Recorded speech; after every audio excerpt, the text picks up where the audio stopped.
Siete pronti per questo nuovo viaggio? Attraverseremo un altro detto della lingua italiana. Seguitemi, si parte. Il detto salva la pezza per quando c'è il buco significa conserva la pezza per quando ci sarà bisogno, è un invito a essere previdenti e a prepararsi per le possibili difficoltà future.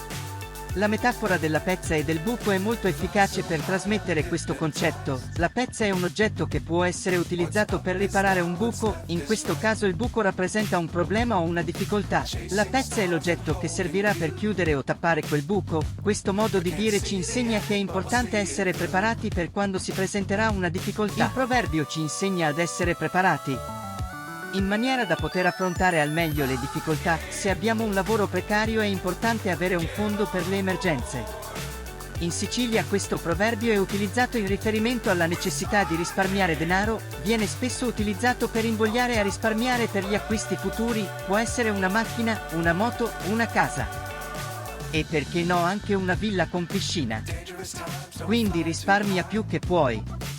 E diventerai anche tu un paperon dei paperoni. Spero che il video ti sia piaciuto, lascia un mi piace e iscriviti al canale, grazie.